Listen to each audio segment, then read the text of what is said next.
Mayong adlaw katawhan sa Dios sa Archdiocese sa Osamis ug sa tanan din gining atong Sibya nahiabot. Akong pasalamat ninyong tanan nga unta ipadayon nato ang atong pag-ampo alang sa panagtigom sa 132nd Plenary Assembly sa ato nga mga kaobispuhan dinhi sa ato nga nasod sa Pilipinas. Nalipay kay ako sa inyong pagtambayayong pero importante kaayo nga ato gayon nga iampo ang mga kaobispuhan, atong iampo ang maayo nga panahon, atong iampo nga unta magpabilin o magpadayon ang maayong panglawas sa atong mga kaobispuhan. Salamat sa inyong mga pangamuyo ug pag-ampo. Salamat usab sa inyong pinansyal nga pamaagi nga pagtabang alang sa kalampusan sa panagtapok sa kaobispuhan sa tibuok Pilipinas. Aduna kitay mga 75 bishops nga niya karon nga mitambong naning atong panagtigom. Busa salamat kaayo. Akong timbaya sa mga mag-uumag mga mananagat. Akong timbaya usab sa ato nga mga tricycle drivers, sa atong mga sikad-sikad drivers. Ninyong tanan nga nakabati nako, salamat kaayo. Sa mga workers, mga employees din na sa Amurap, inguman usab din ha sa Ayato residences and mga uban pa. Salamat kaayo kay inyo yun nga gi-entertain, inyo pod nga gitabangan ang ato nga mga kaobispuhan sa tibuok Pilipinas. Usbon ko ha, mitampo biyata, doon na tayo gibayran yapon sa accommodation kay wala man mosugot ang mga kaobispuhan nga free ang tanan. Busa katong mitabang, salamat kaayo. O katong buot pang mutabang, ako nga pasalamat usab. Karong adlaw day, kagahapon pizza 7, gasugod biya pod ha ang atong novena sa mga Birhen Maria, ang Birhen sa Kuta. O karong adlaw, ang giato na nga gipaabot ang Episcopal Coronation of the Birhen sa Kuta. Busa ako ta kamo nga dasigon, ako ta kamo nga ingnon, muari kita, mutambong kita karong alas 6 sa hapon tungod kay ang ato nga nunsyo si Most Reverend Charles John Brown ang mupahigayon, ang mupreside sa Santos nga misa ug siya usab ang mangulo alang sa Episcopal Coronation. Although ako gyud ang mokorona tungod kay ako man ang arsobispo, binuligan ni Monsignor Boynaron Jr. o ni Father Jason Panagiton, pero anaa gayud ang representative sa Vatican, sa Holy Father, si Most Reverend Charles John Brown, ang ato nga apostolic nuncio. Busa, dasigon ko kamo nga inyo gayud nga tambungan. Sa di pa ko mupadayon, nakalimtan ako og pasalamat ang mayor sa Bonifacio netong Hulyo 2 kay gi-entertain gyud mig maayo busa ngadto ni Mayor Ricky Bulacan og ni Vice Mayor Fe Manso. Salamat kaayo. Salamat po sa mga kawani, sa mga employees dinha sa Bonifacio, sa munisipyo sa Bonifacio. Salamat gayud ninyo. Unya, kining salamat po di ay usbon ako nga akong pasalamat ni Father Nestor Duhilag ang mi-entertain niadtong Lunes. Niadtong Lunes mao ang paghimo sa Santos nga misa nga gipanguluhan ni His Eminence Cardinal Pablo Virgilio David. Busa salamat kayo salamat kayo Father Nestor sa imong pag-abi-abi ingong manusab ni Mayor Riza Waminal de los Santos ug sa presensya usab ni Governor Henry S. Waminal. Salamat sa inyong pagbulig. Salamat usab mga taga-Clarin sa inyong mga tabang. Kagahapon dito usab kita sa Jimenez. Busa salamat Father Rolly Lagada, Father Romel Rodinas, salamat kaayo. Gingon mo usab ngadto sa tong mayor dinha sa Jimenez, si Mayor Jojo Chong, ug yung manusab si Vice Mayor Jim De Los Santos. Salamat kaayo. O sa mga matuohon, ako pong pasalamat ni Inday Balais. Salamat kaayo sa imong presensya, imong manusab, sa imong pagdasig sa katauhan, bisan ang imong mga pahiyom ug imong presensya nakatabang kaayo sa mga sa amo nga situation. Salamat kaayo kanhi Mayor Inday Balais. O ako pong pasalamat, ako po nga i-appeal ang pasalamat ang pundok sa mga ninganta di atong Pizza Tres, ang choir sa Calamba, Misamis Occidental nga gipanguluhan usab ni Reverendo Padre Fernando Diding Aguilar Jr. o inabagan ni Father Saki Montefalcon. Ang choir sa opening mass mao ang choir sa Calamba. Karong adlaw ang atong ebanghelyo mao karon ang ikaduha nga nobina sa Birhen sa Kuta, ug ang atong ebanghelyo atong kutloon sumala sa ebanghelyo ni San Mateo. Gitigom ni Hesus ang napulog duha ka tinun-an ug giatagan sila gahom sa paghingilin sa mga daotang espiritu ug sa pag-ayo sa tanang sakit ug balatian. Ang mga pangalan sa napulog duha ka apostoles mao kini: ang una si Simon nga ginganlag Pedro, ug ang iyang igsuon nga si Andres, si Santiago ug iyang igsuon nga si Juan, mga anak ni Zebedeo, si Felipe ug si Bartolome, si Tomas ug si Mateo, ang kobrador sa buhis, si Santiago ang anak ni Alfeo ug si Tadeo, si Simon ang patriyota ug si Judas Iscariote ang nagbudhi kang Hesus. Kining napulog duha gipadala ni Hesus uban nining mga paymangno, ayaw kamo pag-adto sa kayutaan sa mga dili Hudiyo ni sabisan unsang lungsod sa Samaria. Adtua hinuon ninyo ang nangawala nga mga karnero sa nasod sa Israel. Lakaw kamo og isangyaw nga hapit na maghari ang Dios. Ebanghelyo sa tong Ginoo, daygon ikaw o Kristo. Mga igsuon, samtang nagbasa ako sa ebanghelyo, murabag ako pod nga nabati nga ako mao usab ang mitawag sa mga kaobispuhan sa Pilipinas aron magtapok dinhi sa ato nga Archdiocese sa Uzamis. Sa pagkatinuod, dili lalim ang pagtapok sa mga kaobispuhan ug wala po'y mga diocese nga kining mi-volunteer. Wala po'y mga diocese nga nag-ilog nga mo-volunteer tungod kay dili man ni lalim nga atong tapukon ang mga kardinal, mga arsobispo, obispo ug mga monsenyoray tungod sila mao ang apostolic o diocesan administrators. Busa dili sayon o kining akong ipahibalo ninyo nga kining walay nag-inilugay noon og balibad.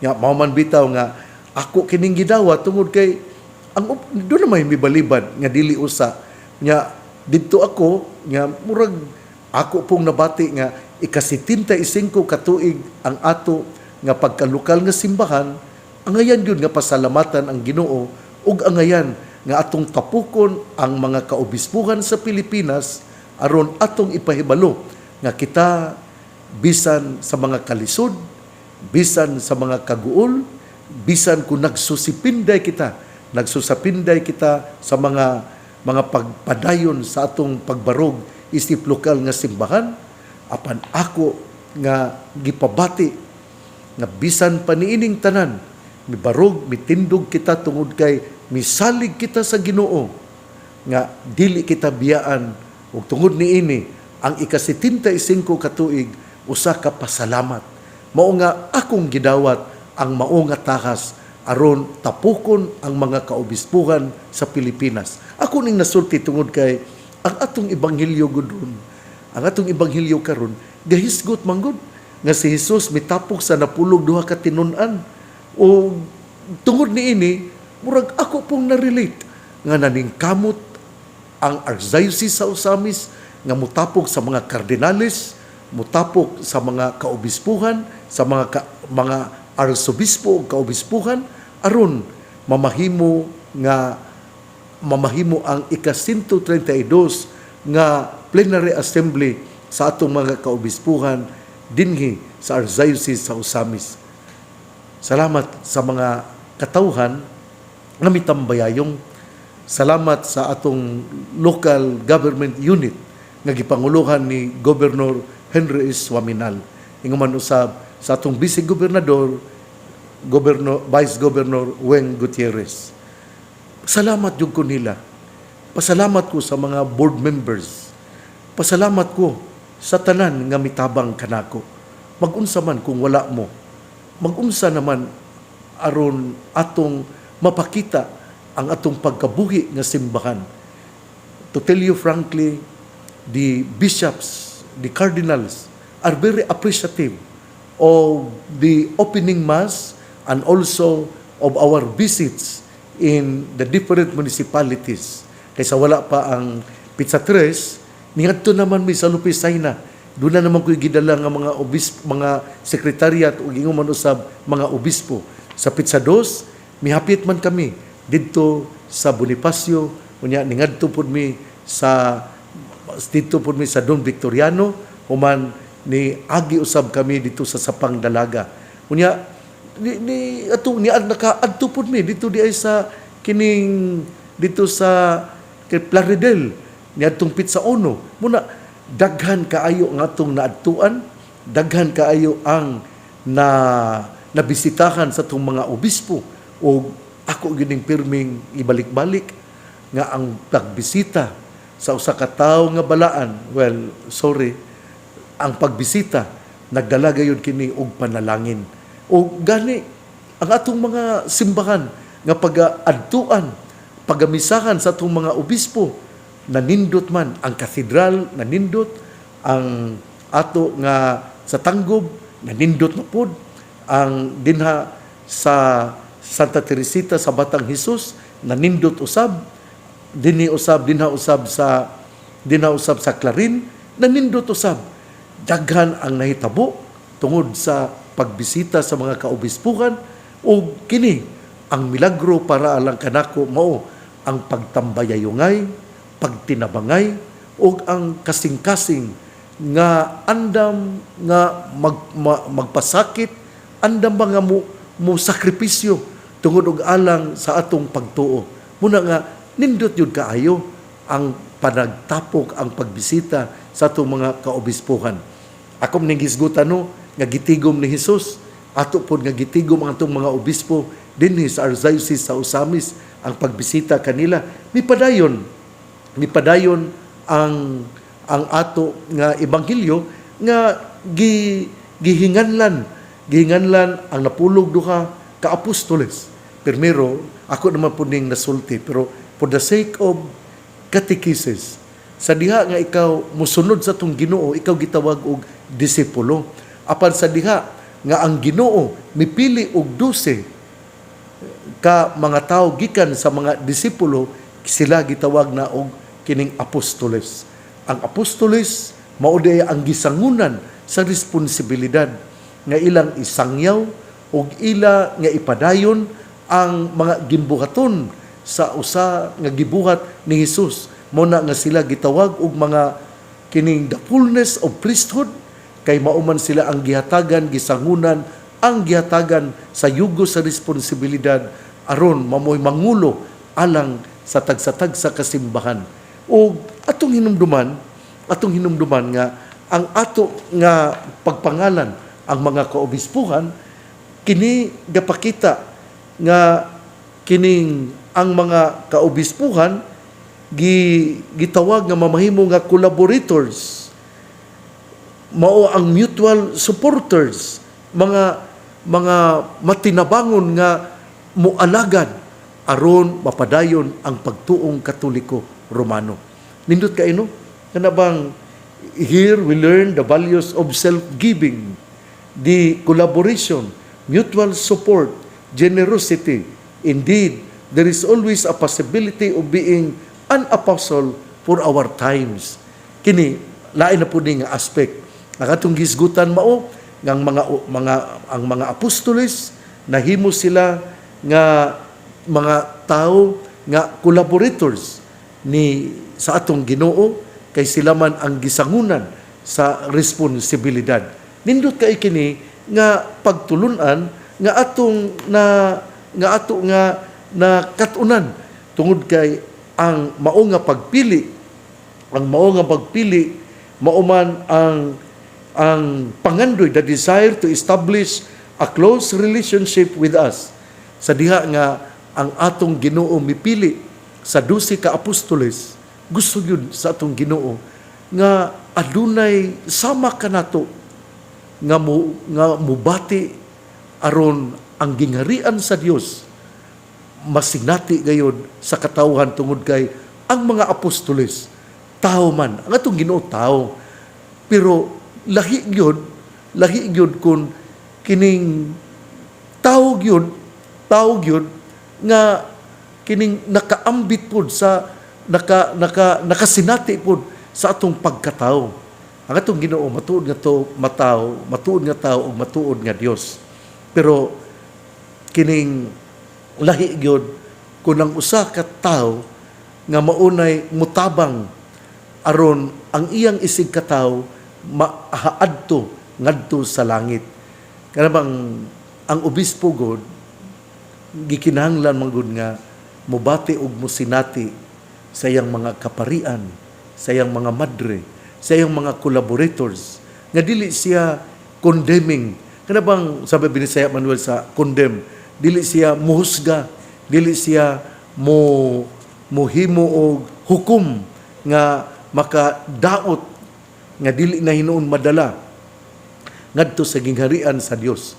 Muni nga kinahanglan nga ang usa ka obispo, usa ka extension sa mga apostoles, kinahanglan yun nga mubati og mosinati sa mga kalisdanan sa kining mga katawhan gayon.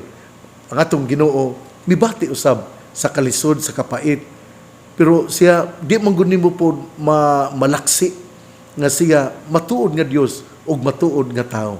Muna nga kining ang usa ka apostoles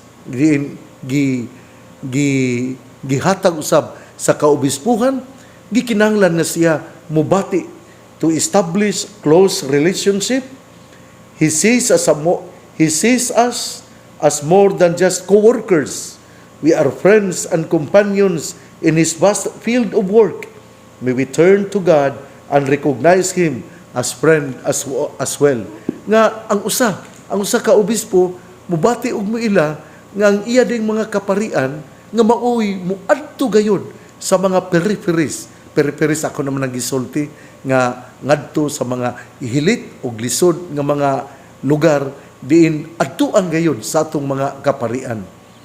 Gani ang si Cardinal Pablo Virgilio David mihisgot man nga importante yun kaayo nga anaa ang gitawag og kining pag-adto sa mga kaparian, sa mga lisod nga mga lugar aron ang ato nga simbahan matawag gayon nga usa ka synodal church. Synodal church diin kita sama sa mga duha ka mga tinun-an nga naglakaw padulong sa Emmaus nga namati sa mga kalisod.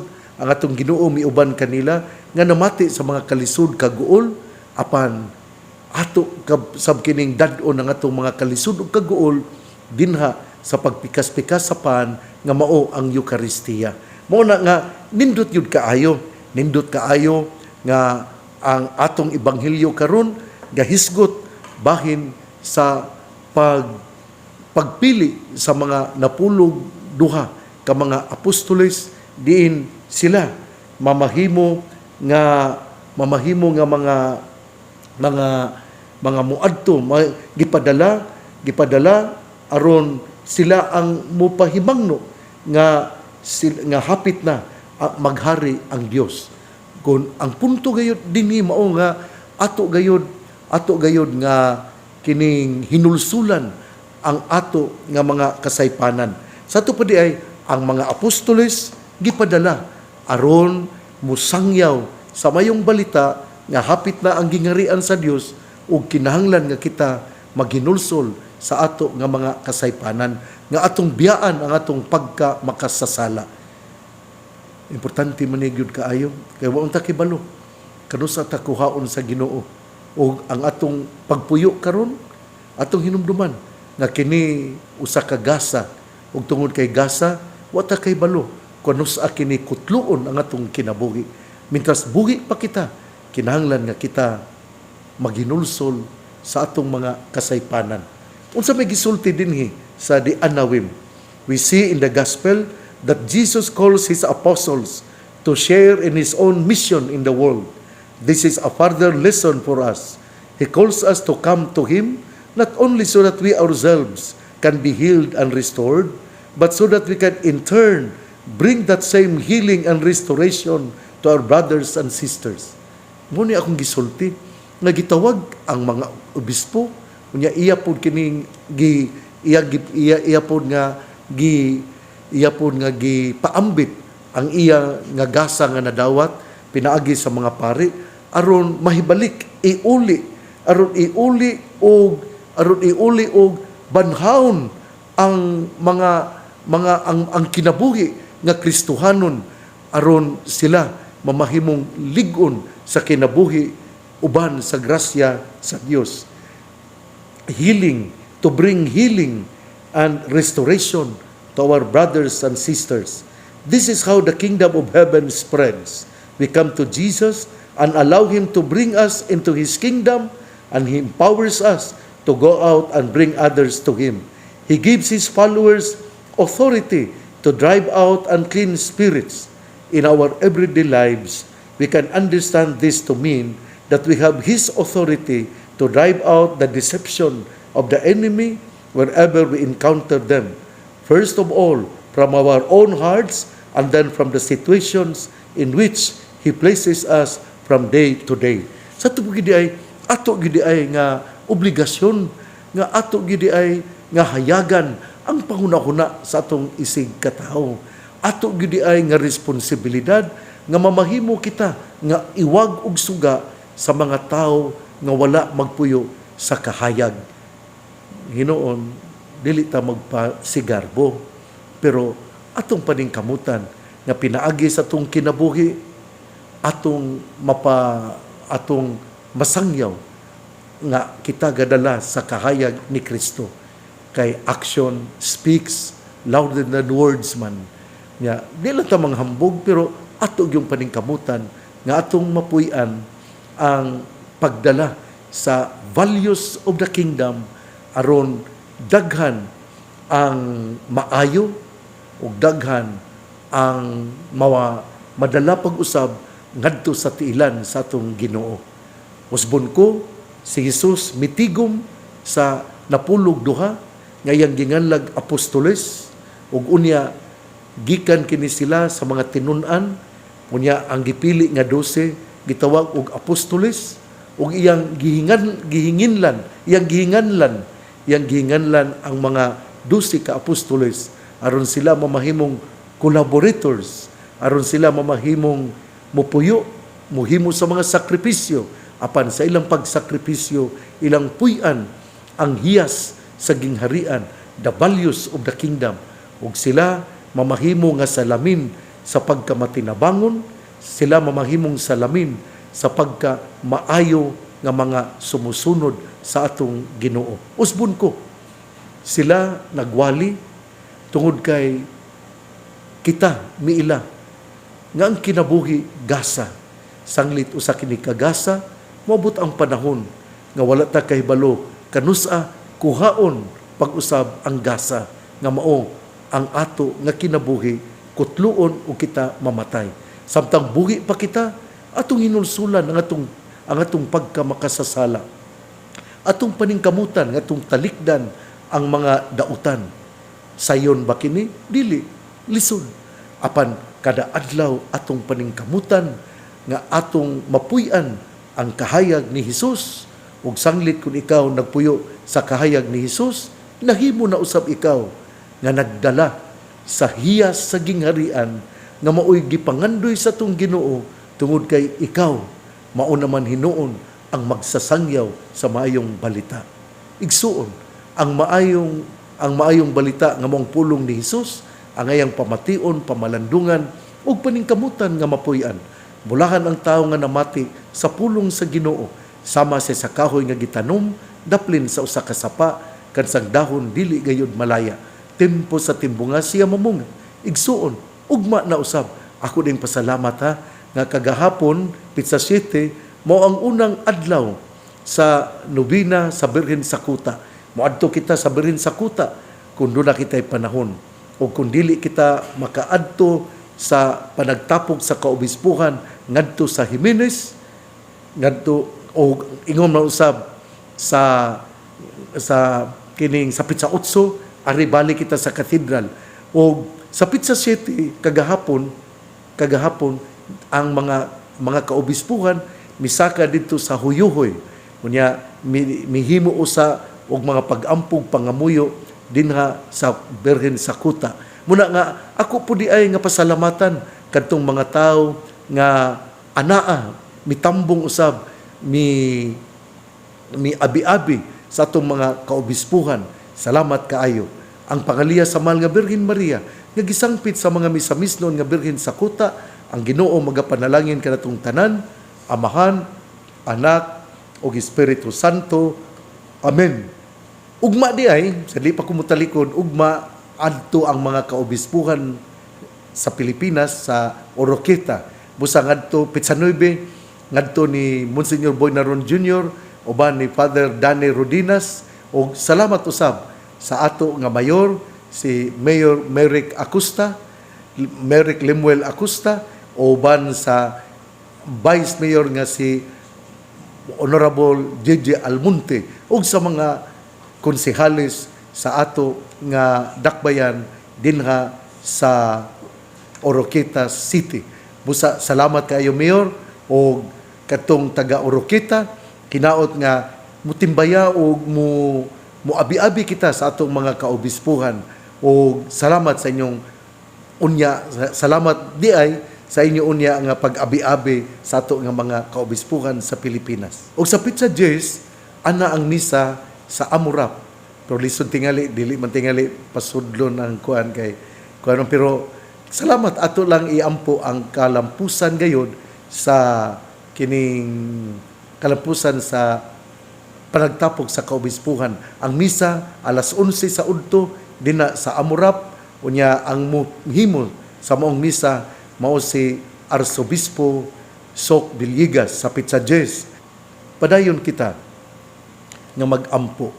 Kaya ang pag-ampo, kusog, gahom aron kita malig-on sa tong Kristohanon nga kinabuhi. Usbon ko, mag-inampuay kita, o mupadayon kita pag-ampo alang sa kalampusan sa 132nd Plenary Assembly sa kaobispuhan sa Pilipinas. O magpasalamat kita aron ang ato nga mga kaobispuhan pirmi gayud nga ubanan sa atong Ginoo, hatagan og mayong panglawas. Ug salamat sa mga manggihatagon, salamat sa mga mitabang alang sa kining kalampusan sa 132nd Plenary Assembly sa mga kaobispuhan sa Pilipinas dinhi sa Archdiocese sa Osamis.